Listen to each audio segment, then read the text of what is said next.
ದರೋಡೆ ಮಾಡೋದಕ್ಕೆ ಕಾರಿಗೆ ನಕಲಿ ನಂಬರ್ ಪ್ಲೇಟ್ ಅನ್ನ ಇವರು ಬಳಕೆ ಮಾಡಿದ್ರು. KA03NC8052 ನಂಬರ್ ಪ್ಲೇಟ್ ಅನ್ನ ಇವರು ಅಳವಡಿಸಿದ್ರು. ಇದು ಗಂಗಾಧರಯ್ಯ ಅಂತವರಿಗೆ ಸೇರಿದಂತಹ ಸ್ವಿಫ್ಟ್ ಕಾರಿನ ನಂಬರ್ ಇದು. ಆದ್ರೆ ಈ ದರೋಡೆಕೋರರು ಆ ನಂಬರ್ ಅನ್ನ ಬಳಕೆ ಮಾಡ್ತಾರೆ ತನಿಖಾ ಹಾದಿಯನ್ನ ತಪ್ಪಿಸಬೇಕು ಅನ್ನುವಂತಹ ಕಾರಣಕ್ಕಾಗಿ. ಅಂದ್ರೆ ಇನೋವಾ ಕಾರಿಗೆ ಈ ನಂಬರ್ ಪ್ಲೇಟ್ ಅನ್ನ ಅವರು ಅಳವಡಿಕೆ ಮಾಡ್ತಾರೆ. ಅದು ಕಲ್ಯಾಣ ನಗರದ ಸ್ವಿಫ್ಟ್ ಕಾರಿನ ನಂಬರ್ ಪ್ಲೇಟ್ ಅನ್ನೋದು ಈಗ ಮಾಹಿತಿ ಸಿಗ್ತಾ ಇದೆ.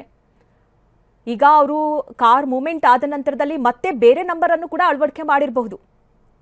ಸದ್ಯ ಪೊಲೀಸರು ಆ ಎಲ್ಲಾ ಕುರಿತಂತೆ ತನಿಖೆಯನ್ನು ನಡೆಸ್ತಾ ಇದ್ದಾರೆ. ಒಂದು ಕಡೆ ಆ ಡ್ರೈವರ್ ಸೇರಿದಂತೆ ಯಾರೆಲ್ಲ ಸಿಬ್ಬಂದಿಗಳಿದ್ರು, ಗನ್ಮ್ಯಾನ್ ಇದ್ರು, ಅವರ ವಿಚಾರಣೆ ನಡೀತಾ ಇದೆ. ಈ ಬಗ್ಗೆ ಹೆಚ್ಚಿನ ಡೀಟೇಲ್ಸ್ ಅನ್ನ ನೀಡ್ತಾರೆ ನ್ಯೂಸ್ ಡೆಸ್ಕ್ ನಿಂದ ಕಿರಣ್ ನಮ್ಮ ಜೊತೆ ಮಾಹಿತಿಯನ್ನ ಹಂಚಿಕೊಳ್ತಾ ಇದ್ರು. ಕಿರಣ್, ನೀವು ಹೇಳ್ತಾ ಇದ್ರಿ ಇಂಥ ಒಂದು ದೊಡ್ಡ ಪ್ರಕರಣ ಅಥವಾ ಇಷ್ಟು ದೊಡ್ಡ ಮಟ್ಟದಲ್ಲಿ ಹಣವನ್ನ ರಾಬರಿ ಮಾಡಬೇಕು ಅಂತ ಆದಲ್ಲಿ ಅಲ್ಲಿನ ಸಿಬ್ಬಂದಿಗಳ ಅಂದ್ರೆ ಇನ್ವಾಲ್ವ್ಮೆಂಟ್ ಇಲ್ಲದೆ ಇದೆಲ್ಲ ನಡೆಯೋದಕ್ಕೆ ಸಾಧ್ಯವಿಲ್ಲ ಅಂತ. ಅದೇ ರೀತಿಯಲ್ಲಿ ಪೊಲೀಸ್ ಆಯುಕ್ತರು ಕೂಡ ಹೇಳಿಕೆಯನ್ನ ಕೊಡ್ತಾ ಇದ್ರು. ಕಿರಣ್, ಮಧುರಾಗ್ರಜ್, ಈಗಾಗಲೇ ನಾನು 1 hour ಬ್ಯಾಕ್ ಹೇಳಿದ್ದೆ, ಈ ಒಂದು ಕೃತ್ಯದಲ್ಲಿ ಏನು CMS ಏಜೆನ್ಸಿ ಏನು ಈ ಒಂದು ಹಣವನ್ನು ಒಂದು ಕಡೆಯಿಂದ ಒಂದು ಕಡೆ ವರ್ಗಾವಣೆ ಮಾಡುವಂಥ ಏನು ಕಂಪ್ನಿ ಇದೆ ಅವರ ಒಂದು ಸಿಬ್ಬಂದಿಗಳ ಮೇಲೆ ಡೌಟು, ಜೊತೆಗೆ ಬ್ಯಾಂಕ್ ಅವ್ರದ್ದು ಮೇಲೂ ಕೂಡ ಡೌಟ್ ಇರುತ್ತೆ. ಫಸ್ಟ್ ಪ್ರೈಮರಿ ಡೌಟು ಈ ಒಂದು ಟ್ರಾನ್ಸ್ಫರ್ ತೊಗೊಂಡೋಗ್ತಾ ಇರುವಂಥ ಡ್ರೈವರ್ ಇರ್ಬೋದು, ಗನ್ಮ್ಯಾನ್ ಇರ್ಬೋದು, ಜೊತೆಗೆ ಅಲ್ಲಿದ್ದಂಥ ಬ್ಯಾಂಕಿನ ಒಬ್ಬ ಸಿಬ್ಬಂದಿ ಇಲ್ಲೆಲ್ಲರ ಮೇಲೂ ಕೂಡ ಇರುತ್ತೆ. ಅಥವಾ ಆ ಒಂದು ಕಂಪ್ನಿಯಲ್ಲಿ ಹಿಂದೆ ಕೆಲಸ ಮಾಡಿ ಬಿಟ್ಟೋಗಿರುವಂಥ ಎಂಪ್ಲಾಯೀಸ್ಗಳದ್ದು ಇರ್ಬೋದು. ಯಾಕೆಂದರೆ ಎಲ್ಲ ಇನ್ಫಾರ್ಮೇಷನ್ ಅವ್ರಿಗಿರುತ್ತೆ. ಯಾವ ಬ್ಯಾಂಕ್ ಯಾವ ಟೈಮಿಂದ ಯಾವ ಟೈಮ್ಗೆ ಹೋಗ್ತೀವಿ, ಎಷ್ಟು ದುಡ್ಡು ಇರುತ್ತೆ, ಯಾವ ರೂಟಲ್ಲಿ ಹೋಗ್ತೀವಿ ಅಂತ ಎಲ್ಲ ಮಾಹಿತಿ ಕೂಡ ಟ್ರ್ಯಾಕ್ ಆಗುತ್ತೆ. ಜೊತೆಗೆ ಆತನಿಗೆ ಇನ್ಫಾರ್ಮೇಷನ್ ಅಂತ ಅವನು ಈ ಒಂದು ಕೃತ್ಯ ಮಾಡೋದು ದರೋಡೆ ಮಾಡೋ ಟೀಮ್ಗೆ ಕಂಪ್ಲೀಟಾಗಿ ಇನ್ಪುಟ್ಸ್ ಕೊಟ್ಟಿರ್ತಾನೆ. ಅದ ನಂತರ ಇದು ನಾನು ಹೇಳ್ದಂಗೆ 14-15 ಜನ ಜಾಸ್ತಿ ಒಂದು ಸೇರ್ಕೊಂಡು ಮಾಡಿರುವಂಥದ್ದು. ಇವರು ಕಂಪ್ಲೀಟಾಗಿ ಪ್ರೀ ಪ್ಲ್ಯಾನ್ ಮಾಡಿ ಬ್ಲೂ ಪ್ರಿಂಟ್ ಮಾಡಿ ಯಾವ ವೆಹಿಕಲ್ ಎಷ್ಟು ಗಂಟೆಯಿಂದ ಎಷ್ಟೊತ್ತು ಎಲ್ಲವೂ ಕೂಡ ರೆಡಿ ಮಾಡಿರ್ತಾರೆ. ರಿಹರ್ಸಲ್ ಕೂಡ ಮಾಡಿರ್ತಾರೆ. ಎಲ್ಲೆಲ್ಲಿ CCTV ಕ್ಯಾಮ್ರಾಗಳಿದ್ದಾವೆ, ಎಲ್ಲಿ ಪಬ್ಲಿಕ್ ಒಂದು ಮೂವ್ಮೆಂಟ್ ಕಮ್ಮಿ ಇರುತ್ತೆ, ಪೊಲೀಸರು ಎಲ್ಲೆಲ್ಲಿ ಆ ಜಂಕ್ಷನಲ್ಲಿ ಇರ್ತಾರೆ, ಇಮಿಡಿಯೇಟಾಗಿ ಎಲ್ಲವನ್ನೂ ಕೂಡ ಅವರು ಸ್ಟಡಿ ಮಾಡಿ ಅದಕ್ಕೆ ಮುಹೂರ್ತವನ್ನು ಫಿಕ್ಸ್ ಮಾಡಿರ್ತಾರೆ. ಅದೇ ರೀತಿ ಇಲ್ಲೂ ಕೂಡ ವೆಹಿಕಲ್ ಬಂದಿದ್ದು ಕೂಡ ಶಿಫ್ಟ್ ಕಾರ್ದು, ಕಲ್ಯಾಣ ನಗರದ ಒಬ್ಬರು ಗಂಗಾಧರ್ ಅನ್ನೋ ವ್ಯಕ್ತಿ ಇದೆ ಶಿಫ್ಟ್ ಕಾರ್ ಅದು. ಆ ಕಾರ್ ನಂಬರನ್ನು ತಗೊಂಡು ಇವರು ಈ ಇನೋವಾ ಕಾರ್ಗೆ ಇರೋಂಥ ನಂಬರ್ನ ತೆಗೆದು ಈ ಒಂದು ನಕಲಿ ನಂಬರನ್ನು ಹಾಕೋತಾರೆ.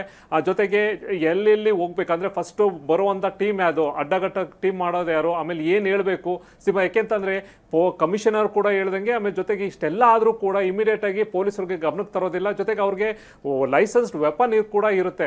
ಯಾವಾಗ ಇವರೆಲ್ಲ ದರೋಡೆ ಫೈರ್ ಮಾಡ್ಬೋದು ಅವ್ರಿಗೆ ಅದಕ್ಕೆ ಅವಕಾಶ ಕೂಡ ಇರುತ್ತೆ. ಅದಕ್ಕೋಸ್ಕರನೇ ಅವ್ರಿಗೆ ಲೈಸೆನ್ಸ್ಡ್ ವೆಪನ್ ಕೊಡ್ತಾರೆ. ಅದಕ್ಕೆ ಸಂಬಂಧಪಟ್ಟ ಟ್ರೈನಿಂಗ್ ಕೂಡ ಕೊಟ್ಟಿರ್ತಾರೆ. ಈಗ ಎಲ್ಲವೂ ಕೂಡ ರಾಬ್ರಿ ಮಾಡೋಕ್ಕೆ, ದರೋಡೆ ಮಾಡೋಕ್ಕೆ ಬಂದಿದ್ದಾರೆ ಅಂತ ಗೊತ್ತಿದ್ರು ಕೂಡ ಯಾವುದೇ ರೀತಿಯ ರಿಯಾಕ್ಟ್ ಮಾಡೋಕೆ ಹೋಗಲ್ಲ. ಆ ಒಂದು CMS ಅವರು ಏಜೆನ್ಸಿ ಗನ್ಮ್ಯಾನ್ಗಳು ಇಮಿಡಿಯೇಟಾಗಿ ಅವ್ರಿಗೆ ಫೈರ್ ಮಾಡಿದರೆ ಬಹುಶಃ ಈ ಕೃತ್ಯ ಆಗ್ತಾ ಇರಲಿಲ್ಲ. ಅವರು ಆಮೇಲೆ ಭಾಳ ಡಿಲೇ ಆಗಿ ಈ ಒಂದು ಇನ್ಫಾರ್ಮೇಷನ್ನ ಪೊಲೀಸರಿಗೆ ಕೊಟ್ಟಿದ್ದಾರೆ. ಎಷ್ಟೋ ಸಮಯ ಆದಮೇಲೂ ಕೂಡ ಅವರಿಗೆ ಗಮನಕ್ಕೆ ತಂದಿದ್ದಾರೆ. ಯಾಕೆಂದರೆ ಇಮಿಡಿಯೇಟಾಗಿ ಕೊಟ್ಟಿದ್ರೆ ಬಹುಶಃ ಆ ಒಂದು ಟೈಮಲ್ಲಿ ಈ ಬೆಂಗಳೂರಿಂದ ಆಚೆ ಹೋಗೋದ್ರಲ್ಲಿ ಕೂಡ ಪೊಲೀಸರು ಅವ್ರನ್ನ ಸರೌಂಡ್ ಮಾಡ್ಬೋದಾಯಿತು. ಯಾಕೆಂದರೆ ಪ್ರತಿಯೊಂದು ಮೂವ್ಮೆಂಟ್ ಕೂಡ ಪೊಲೀಸರಿಗೆ ಗೊತ್ತಾಗುತ್ತೆ. ಯಾಕೆಂದರೆ ಎಲ್ಲ ಜಂಕ್ಷನಲ್ಲೂ ಕೂಡ ಕ್ಯಾಮ್ರಾ ಇರೋದ್ರಿಂದ ಒಂದು ವೆಹಿಕಲ್ ಇಂಥ ಕಡೆಯಿಂದ ಹೋಗ್ತಾ ಇದೆ, ಎಲ್ಲಿ ಎಕ್ಸಿಟ್ ಆಗ್ತಾ ಇದೆ ಅಂತ ಗೊತ್ತಾದ ತಕ್ಷಣ ನಾಕಾಬಂದಿ ಮಾಡಿಕೊಂಡು ಅಲ್ಲೇ ಲೋಕಲ್ ಪೊಲೀಸರಿಗೆ ಇನ್ಫಾರ್ಮ್ ಮಾಡಿಕೊಂಡು ಎಲ್ಲವೂ ಕೂಡ ಒಂದು ಚೆಕ್ ಮಾಡುವಂಥದ್ರಲ್ಲಿ ಮಾಡಿದರೆ ಬಹುಶಃ ಇಷ್ಟೊತ್ತು ಕೇಸು ಕೂಡ ಸಾಲ್ವ್ ಆಗೋಯ್ತು. ಎಲ್ಲೋ ಒಂದು ಕಡೆ ಇಷ್ಟೆಲ್ಲವೂ ಕೂಡ ಪ್ಲ್ಯಾನ್ ಮಾಡಿ ಅವರು ಕೂಡ ಪ್ಲ್ಯಾನ್ ಮಾಡ್ತಾರೆ. ಪೊಲೀಸರು ಕೂಡ ಅದಕ್ಕಿಂತ ಜಾಸ್ತಿ ಅಲರ್ಟ್ ಆಗಿ ಎಲ್ಲೋ ಒಂದು ಕಡೆ ಈಗ ಅನುಮಾನಗಳು ಈಗ ಒಂದು CMS ಇರ್ಬೋದು, ಅದಕ್ಕೆ ಸಂಬಂಧಪಟ್ಟಂಥ ಬ್ಯಾಂಕ್ ಸಿಬ್ಬಂದಿ ಮೇಲೆ ಈಗ ತನಿಖೆ ನಡೀತಿದೆ. ಅವರ ಸ್ಟೇಟ್ಮೆಂಟ್ ಕೂಡ ಮಾಡ್ಕೋತಾ ಇದ್ದಾರೆ. ಅಲ್ಲಿದ್ದಂಥ 4 ಜನ ಗನ್ಮ್ಯಾನ್ ಇಬ್ಬರು ಯಾರಿದೆ ಅವರ ಸ್ಟೇಟ್ಮೆಂಟ್ ಇರ್ಬೋದು. ಜೊತೆಗೆ ಏನಕ್ಕೆ ಈ ಒಂದು ಸಂಬಂಧಪಟ್ಟಂತೆ ಎಷ್ಟೊತ್ತಿಗಾಯಿತು, ನೀವೇನು ರಿಯಾಕ್ಟ್ ಮಾಡಿದ್ರು, ನೀವೇನು ಮಾತಾಡಿದ್ರು, ಅವ್ರು ಏನು ಮಾತಾಡಿದ್ರು ಎಲ್ಲವನ್ನೂ ಕೂಡ RBI ಆಫೀಸರ್ ಅಂದ ತಕ್ಷಣ ಇಮಿಡಿಯೇಟಾಗಿ ಇವರು ಏನು ಬೇಗನೆ ಓಪನ್ ಕೊಡೋಂಗಿಲ್ಲ.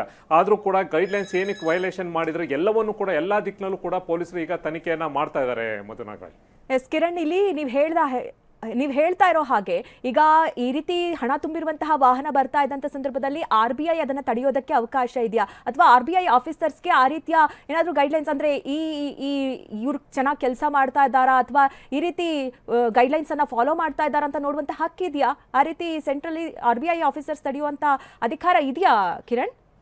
ಅಲ್ಲ, ಕೆಲವೊಂದಷ್ಟು RBI ಆಫೀಸರ್ಸ್ ಹೋಗಿ ವೆರಿಫೈ ಮಾಡ್ಬೋದು. ಯಾಕೆಂತಂದರೆ ದುಡ್ಡನ್ನು ಒಂದು ಬ್ಯಾಂಕಿಂದ ಇನ್ನೊಂದು ಬ್ಯಾಂಕಿಗೆ ಟ್ರಾನ್ಸ್ಫರ್ ಇರ್ಬೋದು, ಜೊತೆಗೆ ಇಲ್ಲಾಂದರೆ ಒಂದು ಬ್ಯಾಂಕಿಂದ ATMಗಳಿಗೆ ಡಂಪ್ ಮಾಡೋಕ್ಕೆ ಇರ್ಬೋದು ಈ ಒಂದು ವೆಹಿಕಲ್ಲು.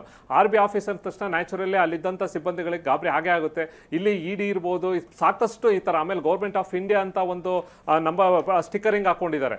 ಜೊತೆಗೆ ಇಲ್ಲಿ ಸಂಬಂಧಪಟ್ಟಂಥದ್ದು ನೋಡಿದ ತಕ್ಷಣ ಬಹುಶಃ ಇವ್ರು ಯಾರೋ ಕೇಂದ್ರ ಸರ್ಕಾರದ ಅಧಿಕಾರಿಗಳೇ ಇರ್ಬೋದು ಅನ್ನೋ ಒಂದು ಅನುಮಾನ ಬರುತ್ತೆ. ಅದು IT ಇರ್ಬೋದು ಅಥವಾ ED ಇರ್ಬೋದು ಅಥವಾ CBI ಯಾರು ಅನ್ನೋದೇ ಕೂಡ ಗೊತ್ತಾಗುತ್ತೆ. ಕೊಡೋಕ್ಕಾಗೋದಿಲ್ಲ. ಇಮಿಡಿಯೇಟ್ ಆಗಿ ಅವರು RBI ಅಂತ ಹೇಳಿದಾರ ಅಥವಾ ಇದಕ್ಕೆ ಏನು ಅನ್ನೋದು, ಯಾಕೆಂದ್ರೆ ಈಗ ಅಲ್ಲಿದ್ದಂಥ 4 ಜನ ಕೂಡ ಒಂದೇ ಇನ್ಫಾರ್ಮೇಶನ್ ಆಯ್ತು ಅಂದ್ರೆ ಕಂಪ್ಲೀಟ್ ಆಯ್ತು. ಒಬ್ಬೊಬ್ಬ ಒಂದೊಂದು ಇನ್ಫಾರ್ಮೇಶನ್ ಕೊಡೋಕೆ ಶುರು ಮಾಡಿದ್ರೆ, ಇಲ್ಲ ಈ ರೀತಿ ಹೇಳಿದ್ರು ಅಂತ ತಕ್ಷಣ ಅವರಲ್ಲೇ ಗೊಂದಲ ಆಯ್ತು ಅಂತಂದ್ರೆ ಅಲ್ಲಿ ಮತ್ತೆ ಬೇರೆ ಬೇರೆ ತರ ಆಂಗಲ್ಗಳು ಉಟ್ಕೊಳ್ಳುತ್ತೆ. ಈಗ ಸದ್ಯಕ್ಕೆ ಇರುವಂತದ್ದು ಅವರು ಅಲ್ಲಿರುವಂತ ವೆಹಿಕಲ್ ಮೇಲೆ ಗೌರ್ಮೆಂಟ್ ಆಫ್ ಇಂಡಿಯಾ ಅಂತ ಹಾಕೊಂಡು ಬಂದಿದ್ದಾರೆ.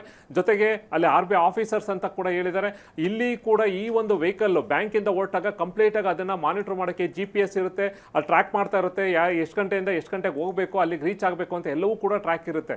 ಆದ್ರೆ ಎಲ್ಲೋ ಒಂದ್ ಕಡೆ ಈ ಇನ್ಫಾರ್ಮೇಶನ್ ಲೀಕ್ ಆಗಿ ಬೇರೆಯವ್ರಿಗೆ ಕೊಟ್ಟು ಅವರು ಈ ಒಂದು ಅಟ್ಯಾಕ್ ಮಾಡ್ಕೊಂಡು ರಾಬ್ರಿ ಮಾಡಿರುವಂತದನ್ನ ಖಂಡಿತವಾಗ್ಲೂ ಇವರ ಇನ್ವಾಲ್ವ್ಮೆಂಟ್ ಇದ್ದೇ ಇರುತ್ತೆ. ಅಂದ್ರೆ ನೇರವಾಗಿ ಅವ್ರು ಇದ್ದಾರೋ ಇಲ್ವೋ ಇಲ್ಲದೇ ಇದ್ರೂ ಕೂಡ ಅಲ್ಲಿ ಈ ಹಿಂದೆ ಕೆಲಸ ಮಾಡಿದಂತ ವ್ಯಕ್ತಿಗಳಿರ್ಬೋದು ಅಥವಾ ಇದಕ್ಕೆ ಇನ್ಪುಟ್ ತಗೊಂಡು ಕೊಟ್ಟಿರುವಂತದ್ದು ಸಾಧ್ಯತೆಗಳು ಜಾಸ್ತಿ ಇದೆ. ಮಧುನಗರ. ಓಕೆ ಕಿರಣ್, ಹಾಗೆ ಸಂಪರ್ಕದಲ್ಲಿರಿ.